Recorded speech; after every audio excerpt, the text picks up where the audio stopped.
Okay, man, we live right here, man, at the studios in the city, the Compton Unity Podcast. Your host right here, Mac, and my special guest that I got here today is Wyzpropane, man. What's happening? You know what I mean? He's in the building, man. To just to give a little bit backstory on your experience in Compton and right on. where you going and what you doing, your projects. So we're gonna get right into this questions. And my first question to you, Wiz, is who is Wiz? Who is Wiz? Wiz is a creator. Wiz is artist. Okay. Or entertainer? I mean, because I know you got a little acting in you. Yeah. I use my creativity to entertain sometimes. Okay. What inspired you to choose Wyzpropane as your name? I know it's obvious the fire that comes behind it, you know what I'm saying? But what's the origins of it? Like, you know what I mean? Like, yeah. Well, I was in a group called the Compton Hard-Hitters, and at that time, my name was Young Reese the Wiz Kid. So I used to, go by the Wiz Kid. okay. And then when I became a solo artist, I wanted to change the name. So I had a rhyme that said something about some propane. So it just kind of stuck. So that rhyme made me want to put those together. Wiz represent the witty rhymes, more the mental. Propane representing the passion. Right. And that's interesting how as an artist you find the smallest things to gravitate towards. My background is as rapping. I was banded at first, and then I changed to Mac Missile. So I don't know where all that came, but it did. But my next question is, where's Wyzpropane from? Some people might not know where you're from. Compton, California. Okay. Grew up in Compton most of my life. Spent a few years in Long Beach. But yeah, Compton, man. Moved around. When I got older, I moved around a little bit. You know what I'm saying? Right. Is it some of the schools that you could kind of elaborate on for the people in Compton that may not know what school you went to? Was it an elementary thing, junior high? Yeah, I went to Emerson Elementary. And from Emerson Elementary, I went to Roosevelt Middle School. And from Roosevelt, I went to Dominguez High School. Okay, so you're a true Compton citizen, and because there's a lot of people that say they're from Compton, man, and they stay on the other side of Artesia or something like that, or close to Compton, but we can see that your roots were Emerson, Roosevelt, and then I'm a Don, so man, shouts out to the D. Yeah, I see you up there. Shouts out to the D. I came at the ass end of it, man. But Mr. Steph, so he was up there working with Mr. Steph. Yeah, man. That was some fun. That house we built? Yeah, we built that motherfucker right in the middle of the classroom. Yeah. Aerodynamics and shit. Motherfucker had windows and closets and shit. You know what I mean? It was real cool though. But my next question is, man. How did gangbanging in the city of Compton influence you to rap or to not want to be on that side of the tracks and you wanted to pursue the entertainment side? I kind of just naturally gravitated more towards the creative things. I played little sports here and there, but it just it is alluring, when you're around it so much, you know what I'm saying? It's just, for me, I just was really passionate about being creative, you know what I mean? And just really doing what's in my heart, you know what I'm saying? So, I just did my best to stay out the way. Right. I was outside, but I was out the way. Yeah, and a lot of people don't understand that it's very difficult to grow up in a city where it's a lot of gang stuff going on, maybe your cousins, maybe your uncles is from the My turf. crazy ass cousins. And I guess you get to the point where you don't have to really jump off that porch because you got family members. Not saying that you're not valid on who you are and what you're doing out there in the streets. It's just I just think that influenced a lot of us. You know what I mean? Yeah, that's true. Being here in the city of Compton and, you know, from a young age, I know you probably got stories at Emerson where your first encounter with the Crips or the Power Rangers, depending on what area you was in at that time. Now, my next question is, what does the South Side of Compton mean to me? You know, I mean, because all of us are affiliated with a certain neighborhood. You know what I mean?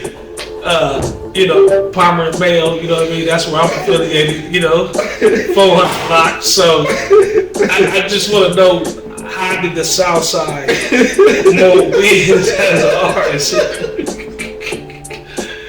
You know what I mean? I would like to know, and my people would like to know as well.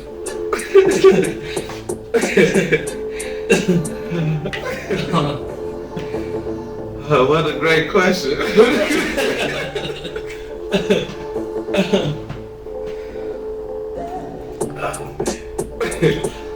Yeah, you're right though. Pretty much wherever you grow up, wherever you grow up at, that's what you're affiliated with. Right. You definitely have to be aware with your surroundings and know that, like, okay, I grew up in this neighborhood. That's my family.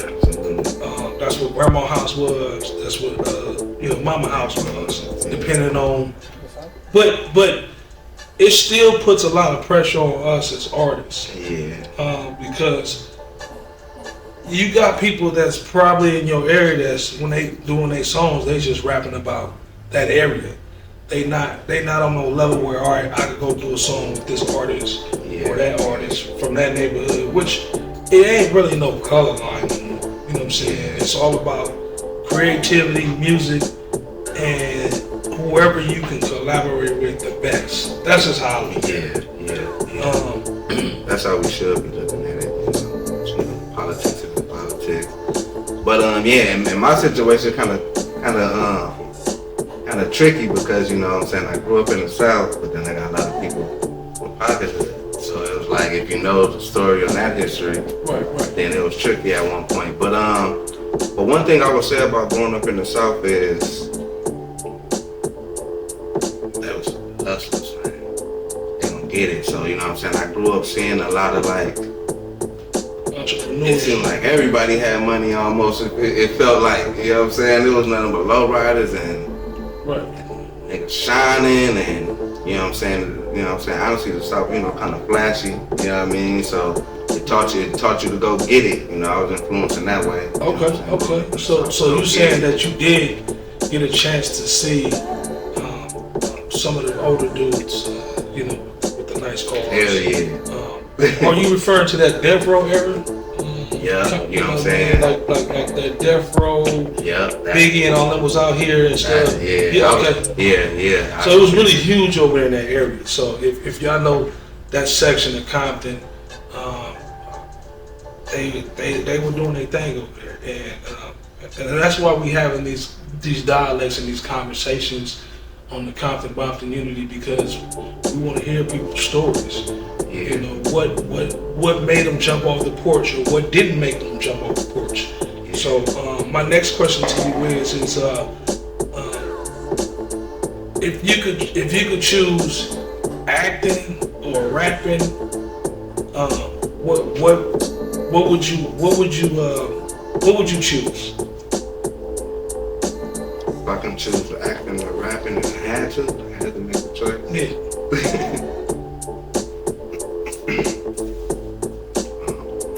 They both two of my loves. I both love them. I mean, I love them both. But if I can wake up and do only one of them every day, I I create with my words probably more than I do anything else. Right. So you basically saying like your rapping is the shit. That's where your creative side comes I out. think that's my driving force. You know what I'm saying? And then acting is a part of that as well. But, Right. And they like it's a close. You know, I'm both. But if I had to make a choice, you know, You would choose rapping, and I think that's dope because sometimes acting comes second nature to some of us. and the funny thing about rapping and acting, you know, because it's so close, and that's a difficult question. It took me like 10 years to come up with an answer to that question. You know what I mean? Because I used to go back and forth all the time. And but at the end of the day, however God move it, then I'm gonna go with how He move it. But I started rapping at 11 when I was in the 6th grade at Roosevelt. But I got into acting when I was 13. But I thought of acting and wanting to do it at 10. So acting I actually thought of first to want to do. Right. You know what I'm saying?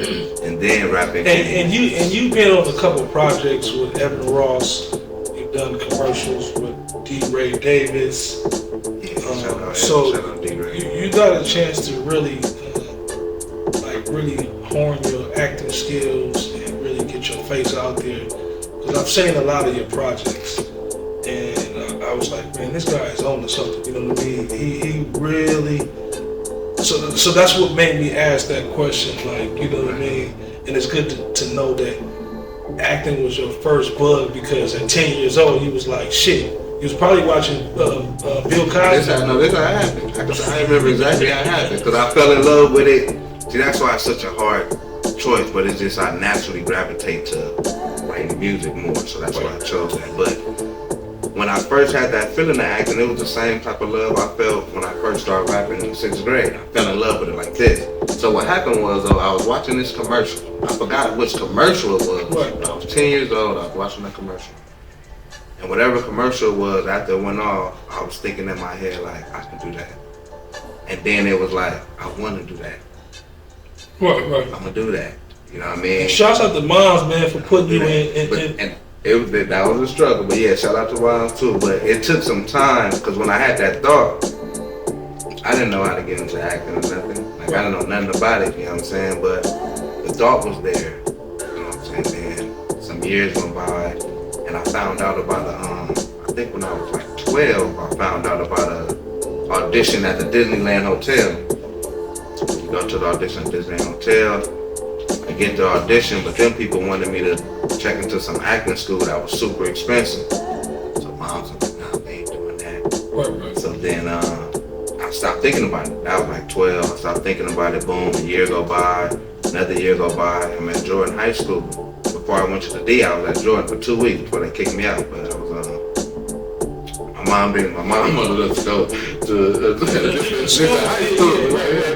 It's real out here in the field. Yeah. So she moved me at Jordan first. I'm like, man, I want to be with my friend. Yeah. She's like, no, you go to Jordan. Boom. I'm standing there. I didn't even know nobody. While I'm standing there, just fate has it. A woman walked up to me like, have you ever thought about acting? I'm an acting manager, and I'm just looking for talent. In my mind, like, Yeah. You know what I mean? And then I ended up signing with her later on. Shout out to Carla Alexander. That's dope. That's dope. That's how I got into That's acting. dope how you got discovered just being at the wrong school at the wrong time. And got kicked out like this a week world, later. man, and shit. Cause we Compton guys. So Right, that's going right. to Long Beach, I went to Long Beach Wilson, so I can relate to what he's saying. Like it was a culture shock. It was something totally different than Centennial, than Dominguez, than Whaley, than Roosevelt. It was a whole nother beast per se. But my next question to Wiz is, what does Compton mean to Wyzpropane right now? In Right now, 2024, Compton means power. I think right now, Compton is always been a powerful place, a powerful city. We kind of lost some of that in with the politics, that goes on, and losing a lot of the lives and a lot of our culture and principles, but I feel like right now we're coming back to that, coming back to how it was, a little more of that togetherness, that unity. It's been a couple peace treaties. I don't know if you've been aware. A couple of the Pyro hoods came together.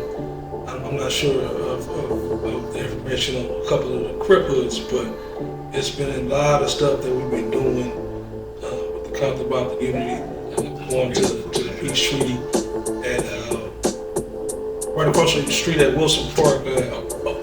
Over what was the name? Rayford Owens. I'm sorry, Rayford Owens is the pastor there, and with a couple of guys, OG that's from Santana and Front Hood, and it's faith inspiration. Faith inspiration. And they're supposed to be doing it's supposed to be this week. Yes, he definitely a Raider fan. Man, there y'all go with that. The 13th. It's the 13th. They're having a meeting where anybody can come out and hear what's going on with the Peace Treaty, and you should come out, man. Where's that again? Faith and Inspiration. It's at the church. On Palmer. Yeah, I used to go to that church. Yeah, so that'll be a good thing for us Compton Cityans to come out, man, and show us. Especially the church. We need that back mixed in, man. Yeah, we do. Because that's where we come from, man. That's where a lot of our power is too. You know what I'm saying? So yeah, that's beautiful, especially with the peace treaty, man. Cause we all connected. We all family. Like even within my family, like it's Chris, but then the older generation was Little Sparks of mine. Like, you know what I mean? Right, so it's all connected. Little, my uncle RC, Ronnie Cobra was from the mob, Clyde was from the mob. So it's just like it's like we embedded in this Pyro and Crip stuff. Pyro, yeah. And we should put a little bit more value on our lives and our generation and what we try to give to the people. But my next question is, what are your new projects that people could look for on the different platforms that we can check out? Yeah. I got a couple EPs on Spotify. I got the Fear Not EP. Got about 3 songs on there. It's a song called Rise of Redemption that a lot of people like. I got another EP called A Beautiful Mind. That's out. Got a song called Thank God, a song called Say His Name on there. And I just dropped a video for Say His Name. It's on YouTube, which is YouTube Wyzpropane. Right now I'm working on the album, so I kind of been tucked away in the cave right now. You a lab rat? Or you consider yourself a lab rat, just in there just grinding songs out like crazy? I can be for sure. I was more of a lab rat before I had my kids for sure. Oh yeah, the kids. But now I gotta be a lab rat / daddy, you know what I mean? Ain't nothing wrong with it, man. Ain't nothing wrong with it. My next question, I wanted to dive into this question. How has Compton shaped your image as a Compton artist? With most Compton artists have this stigma, that we all write gangster music. Yeah. We're not creative. We can't make no love song.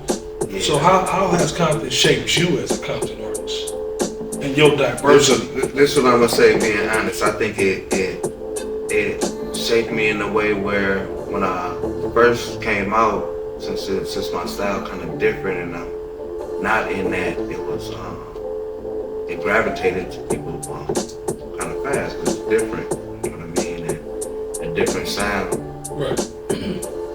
But I think when it comes to the politics, in a way it probably kind of went against me a little bit because just the way that things work on this side. Right. You're not really all the way mixed in with the politics. You get overlooked. Huh? You might get overlooked a little bit, you know what I'm saying? So, but overall, man, I love it, man. I think everybody should be themselves. Has that cost you any deals, any signage? Yes. Because you was, because you was in this particular neighborhood, which we should be past that, y'all. But I guess we can laugh at it now. It sucks, but I guess we can laugh at the shit. Yes, it Oh, we has. just, I guess it's a learn lesson. My guy over here with no words because he tried to think about it like, damn, man, if I wasn't on that street, I'll be, you know, saying doing my thing. But he's still a true Compton Cityan. He represents his section. I love everybody, you know what I mean? He from Compton. Never been put on no set or anything. Right. You know? And it's nothing wrong with that. It's nothing wrong with that. He said, I just live over there, man. So I get what he's saying. I love everybody, man. Right. But due to politics, yeah, to answer the question, yeah, it has cost me at least one deal for sure. Right. And I wanted to. It's funny that happened because some of us have got overlooked or passed on. But man, he's still chugging away, and we as represent Compton to the fullest. To the wheels fall off. Now my next question is, do you ever see all of the Compton hoods ever coming together like as one? I don't know if that's cliche to ask, like, you know what I'm saying? Man, I mean, that's a miracle. Yeah, because it came close a lot of times, and we had good sprinkles of it lately with a lot of like the peace treaty. It may not be everybody, but it's getting close. And then you got people like Casper that got the Against All Odds. That's getting a lot of people together, and some beefs that was hard to mend. He's helped mend some beefs. As far as some of the knowledge that I've got with some of the people I know, it might still be a few hoods that haven't let some. I don't know all the way to update now, but the last I heard it's a couple. Well, not maybe hoods, but particular people within certain hoods that's not ready yet. So, but when we did go to that peace treaty, we went to that peace treaty meeting at the church. Our team, we saw a lot of heavy hitters in that room. Chapo, it was a lot of heavy hitters in that room, from Ayatollah to gangster to you name it. It was a lot of heads in there. It was a lot of people that wasn't there. But I'm hoping that this next one is a better turnout. And we can do some interviews and stuff. Sure, we're gonna do it. Some interviews of some of these members to get their opinion on what's going on. Even like with Kendrick, the Kendrick thing, not to cut you off, but that was another good sprinkle, a good show of what we can do. You know right, what I mean? that was hella I don't know if every hood was there, but it definitely was a lot of them there. It was. If it wasn't. I believe the whole city came out. We got the power. Yeah, I believe the whole city came out. I believe it has to be one side to take a stand so the other one could follow. Like, you know what I mean? Like, so maybe it was the universe that the Pyrus took a stand. So now, the Crips should follow. But you got some of them people that's, like Kendrick said again, speaking of K-Dot, you killed my cousin back in 94. Fuck your truth. You know what I mean? But that's what some people's mentality be. Right, and we have to be able to face that. We have to be able to face that as humans, and that's just the gist of it.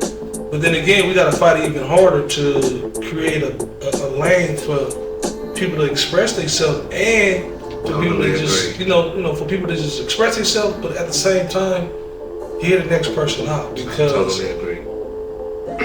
When we sit down and have a conversation man to man, it's not all the outside shit. It's not all the shit that clouds two men's judgment to get the shit together. All the noise, right. Yeah, open communication, man. I strongly advise that with everything, relationships, with mending things, with forgiveness, and it's tough. Yeah, it is. It can be tough, but if you can have open communication in any way, man, it could really fix a lot of things. I'm gonna hit you with another question, Wiz. You got some good questions, man. Yeah, thank you for that, man. Shout out. This is my next question is about Cracktown. It's a movie that Wyzpropane was in with Evan Ross. I just wanna know what was that experience like on the Cracktown set, being around a known name and you building your name like. Yeah. Like I know your confidence level was up because when I looked at it and I saw it, it's on all platforms too, right? Yeah. You can go look at that on Prime and some of the other things that they got out there. But how was that experience with Evan Ross? Did he give you some pointers? Evan was a cool cat, man. I'll tell you how we met. When we first shot the first scene, I didn't even know him yet. The first scene was in the alley with the gun. That scene that I be posting a lot. Yeah. That was the very first scene we shot. Before then, I haven't met him yet, so that was like this is my first introduction. We haven't even really like rehearsed. So that particular one they picked, I didn't even know that was all like kind of natural. I didn't even know he was gonna blow up like that. It's kind of like that in the script, but not all the way like that. Was that a serious? Like, is he a serious actor? Yeah, he is, for real. Like for him, some of y'all may not know, that's Don Ross's son. Yeah, and I had that conversation with him too in the trailer. As far as the acting, I was like, man, you know what I'm saying? You got all this. But once we got cool, we had a lot of cool conversations in the trailer. Right. So I was like, man, you got all this. This is financial status. I was like, why? You know what I'm saying? Why you really want to act? You know what I mean? But he's serious. He was serious. He was like, I'm building my own name. Like, you know what I mean? Like, much respect to my mom. Took it serious. Yeah. I could see that in that role. And then it was another movie he was in. Was it Takers? I think he was in Takers. I know Chris Brown was in there. Yeah. But that was a good movie too. He did give me some pointers. I almost went on that story and what's the name. But the thing he gave me in that alley scene was to make sure I was be on point, because it kind of caught me off guard, but I still was in scene too. So indirectly he gave me that pointer. But the pointer he directly gave me was, when you go on auditions, go in like they need you. That's the pointer he gave me. Wow, that see, now you learn something new every day. Go in there like they need you, which is a hell of a psyche to go in and to know that you're already about to knock this role out. And you know it's not easy reading roles. It's not easy learning lines. It takes discipline. It takes absolutely. I was in class for 10 years before I could do that particular one. Right. So it takes some water. You gotta love the craft. Right. Let me dive into this next question, man. What has been challenging for Wyzpropane as a Compton artist? What's been the most challenging to your career? Some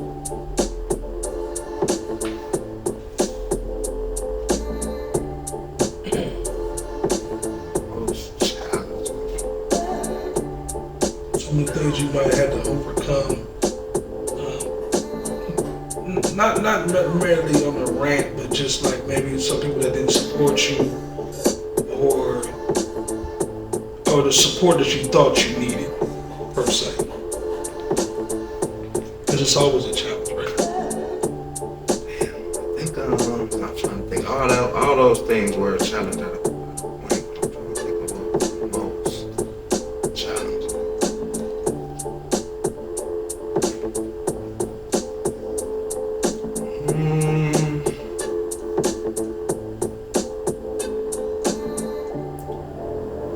Let's get back to that one. Okay, we'll come back to that, ladies and gentlemen. My next question is, where do you see Wyzpropane brand? And I know you've been building for some years now. Your brand, your style, your delivery. Where's the brand at right now?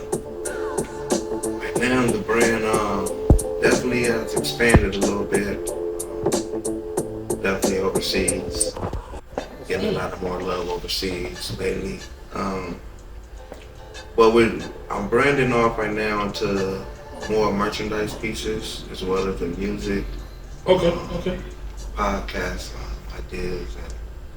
just a couple different little ventures that you little want to ventures. absolutely. I'm kind of working on tiptoeing into that I probably want to. Well, since you said the podcast, we might as well dive in it a little bit.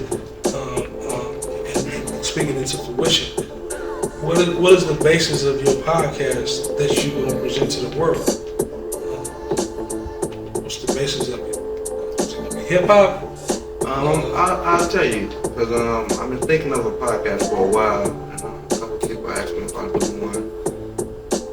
But I've been trying to figure out the basis, and I actually just figured it out the other day. And to answer the question you said earlier, what was the most challenging, I think it finally hit me. Okay, when I was doing music going hard, at one point, some years ago, I went on a spiritual journey, right? Okay. And find my spiritual truth. It was challenging for me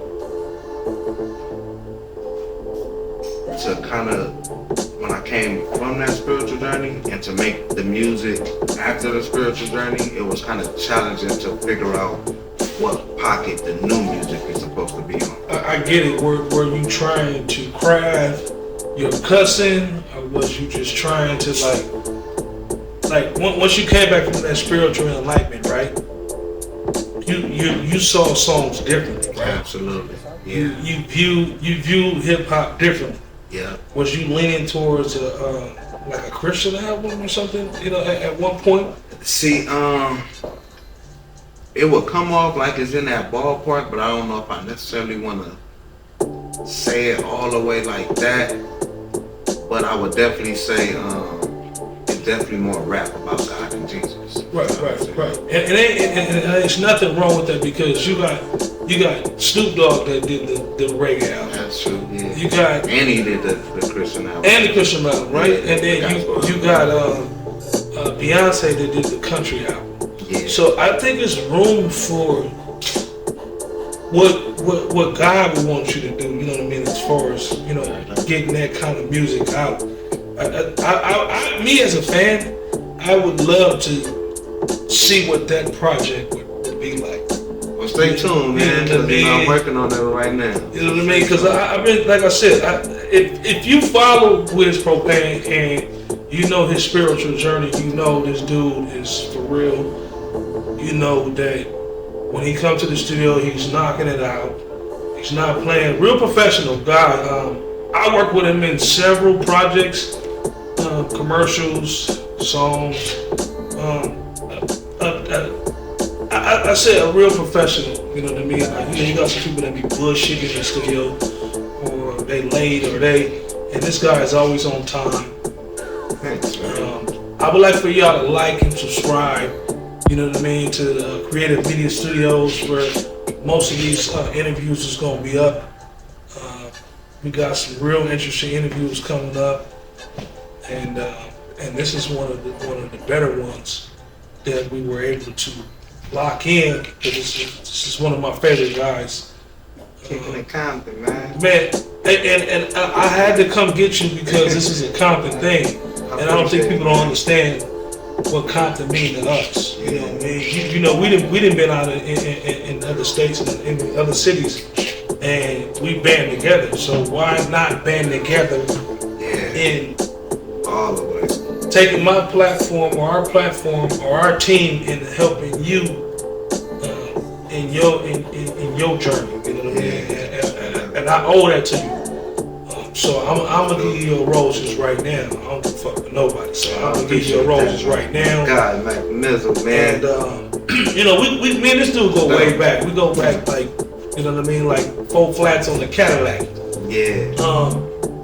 But it's just his energy and the shit that we did in the last 10, 15 years is like I wish I had more bondage with a lot of the other artists in Compton, or a lot of other people that say what they do.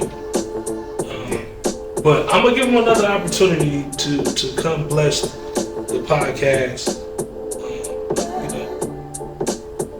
Come through, man. Fall in, man. It's all Compton.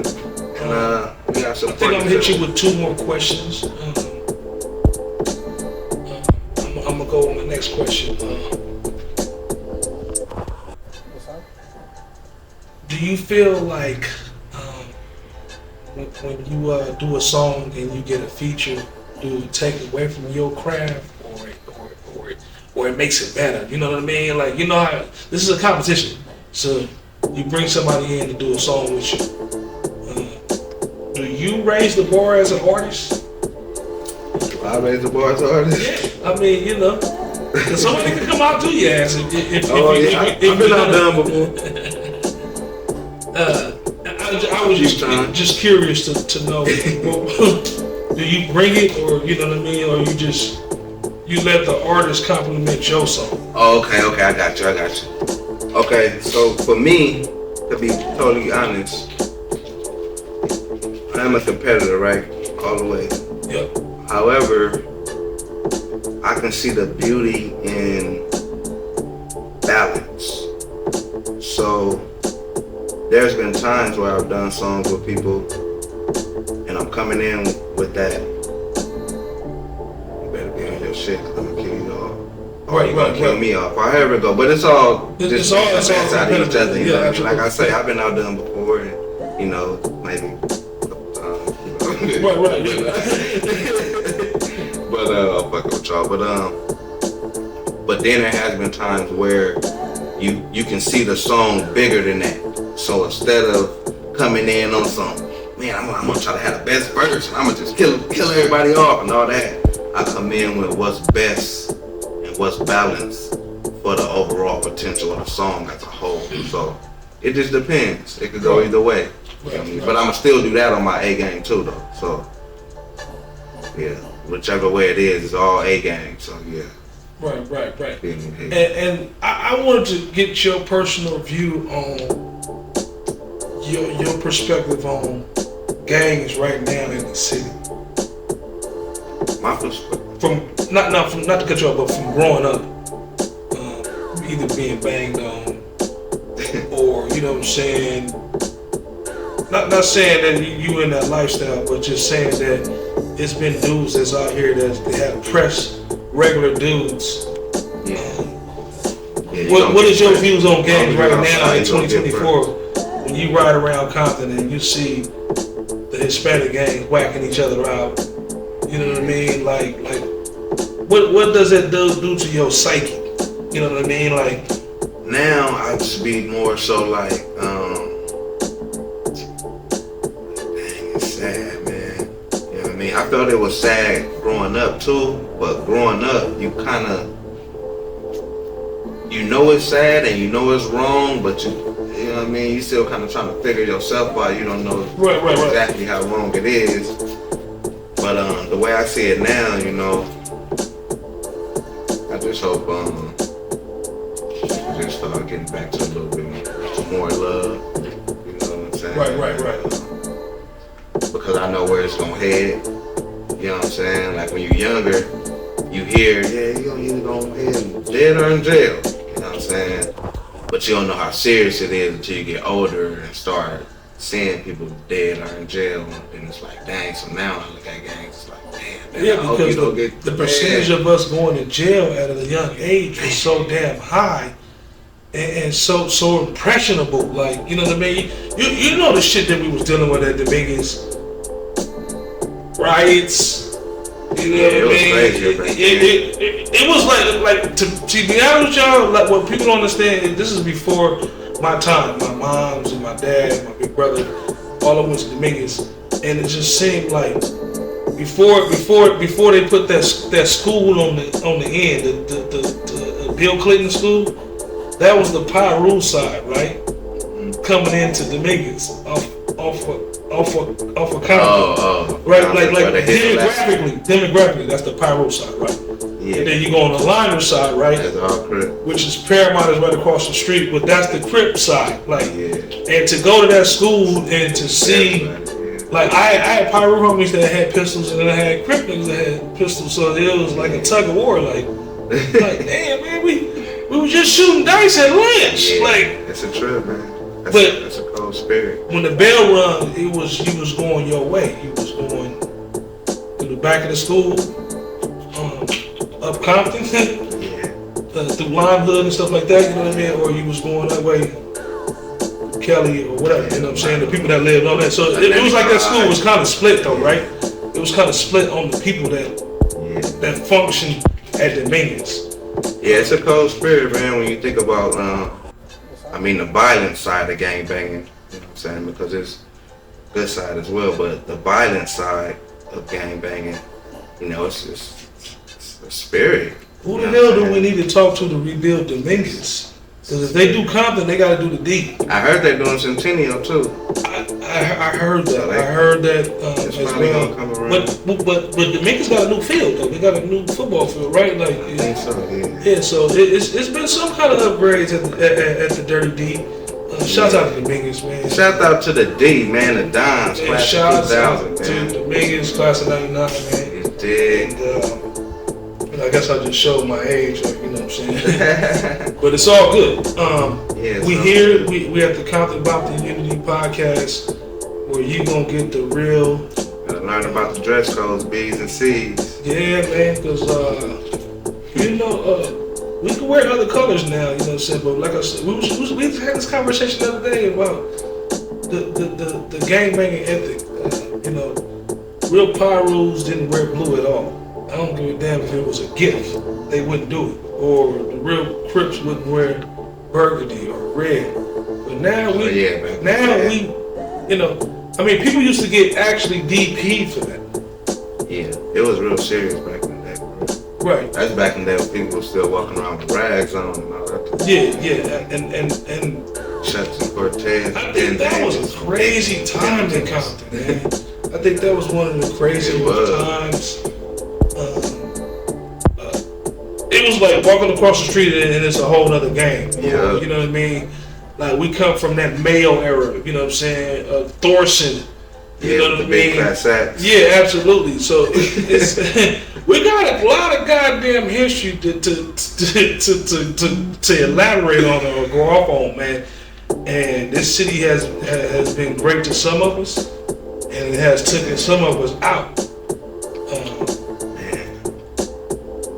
But I think this interview was needed, so the world could hear, your upbringing in the city of Compton, how the gangs influenced you, how it didn't, how you steered clear, how you took your acting to the next level, how you took your rapping career to the next level, because we all get older, right? Yeah. So we evolve. So you don't rap like how you were rapping on the Hard Hitters first album. You don't even rap the same like you were rapping on your first mixtape. Yeah. So you see that growth, and I know you did some things with Brittany B. Shout out to Brittany B. Shout out Brittany B. Yeah, I got an interview with her too. I already blocked it and it's already done. Yeah. So we going down the list, man, and I just wanted to, appreciate you for taking out your time, man, and coming in and sharing your story with the Compton Compton Podcast. Please like, subscribe. I'm gonna let my guy tell you the platforms that he's on, that you can get his music, that you can go see his movies, that you can go see some of the things that he got out there in the world. And we coming with a new movie. I'm saying it right now, man. We got a new movie coming out. You know what I mean? We can't tell you what it is. We're not even trying to put out a trailer right now, but I think we need to. But we working on some shit that's gonna really pop. So y'all stay tuned and stay locked in. But I'm gonna let my guy tell y'all where y'all can look at his music and stuff. So. Word, what's happening? Player partner Wyzpropane. It's Zane representing Circle of Royals. Matter of fact, this bubbly hoodie come from another Compton King, Gino Boss, you know what I'm saying? So shout out to Gino Boss, you know what I mean? I'm just trying to represent, you know what I mean, support. To answer that question too about the podcast, what the basis is gonna be, it's gonna be called Testimonies with the Homies. Because I want to hear other people's testimonies of the spiritual journey they went on and when they found the Lord. A lot of people don't want to talk about. Absolutely. A lot of people don't want to talk about God, or that they were killers, that they were murderers, that they were gang members, and all the shit that comes along with gangbanging, and they have turned their life over a new leaf. Whether being a preacher, whether giving back to the community, whether outreaching, whether community service, or whatever you got going on, man. So I think the testimonies with the homies stuck in my head already. I think that's gonna be a good look. I would like to come on in, man, and talk about my spiritual journey and some of the things I struggle with. Right on. Because we all want to live by God's law. But sometimes it don't happen. Let's talk about it. But let us know. My bad. And you can find me at my music on Spotify, Wyzpropane. That's WYZ Propane, PROPANE. My IG is Wyzpropane CPT. If you want to find my videos, go to YouTube, which is YouTube Wyzpropane. Facebook is Wyzpropane. Got an album coming. We'll be performing this Saturday. I don't know when this interview drops, so probably, but stay tuned to performances, you know what I mean? And man, tap in, man. Tap in. The album coming soon. Got some things coming in the acting world soon. I can't go too heavy in yet, but just keep your eyes tuned in.